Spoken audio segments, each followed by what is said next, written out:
உங்க குலதெய்வத்திற்கு மரபோடு செய்யப்படுகின்ற பலி பூஜைகளை நிறுத்தக்கூடாது.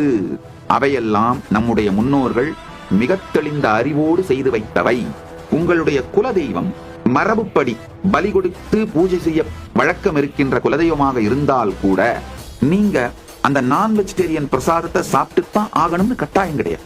ராமகிருஷ்ணன் இதுக்கு ஒரு அழகான தீர்வு சொல்றாரு. அவர் சொல்றாரு, இந்த அனுபூதி மலர்ந்த பிறகு என்னால் அந்த மாமிசத்தை கூட புசிக்க முடியவில்லை, ஆனா தேவியின் பிரசாதத்தை அவமரியாதை செய்யக்கூடாதே என்பதற்காக அதை தொட்டு தலையில் வைத்துக் கொண்டு நமஸ்காரம் செய்து விடுவேன். நீங்க அதே ஸ்டாண்ட் எடுக்கலாம். அதனால குலதெய்வத்திற்கு பலி கொடுக்கின்ற வழக்கம், பாரம்பரியம், மரபு உங்கள் குடும்பத்தில், உங்கள் சமூகத்தில் இருந்தால் அது மாற்றப்படாமல் முறைப்படி அது தொடர வேண்டும். அது ஒண்ணு. இரண்டாவது, அந்த குலதெய்வத்திற்கு பலி கொடுத்த அந்த நான் வெஜிடேரியன் ஃபுட் மாமிசத்தை சாப்பிட்டே தீர வேண்டும் என்கின்ற கட்டாயம் இல்லை. நமஸ்காரம் பண்ணி அந்த மரியாதையை செலுத்தி விடலாம். அது இரண்டாவது. மூன்றாவது, உங்களுக்கு ஆசை சாப்பிட்டே ஆகணும்னு நினைச்சீங்கன்னா குலதெய்வத்திற்கு பலி கொடுத்த அந்த பிரசாதத்தை உண்ணுவதனால் கர்மம் இல்லை. சாஸ்திர பிரமாணம் ரொம்ப தெளிவா சொல்லுது. கருட புராணம் மிக தெளிவாக சொல்லுகிறது.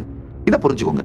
அந்த மாமிசத்தை உண்டால் பாவம் கிடையாது. அதாவது குலதெய்வத்திற்கு படைக்கப்பட்ட, முறையாக படைக்கப்பட்ட மாமிசத்தை உண்டால் பாவம் கிடையாது, உண்மை.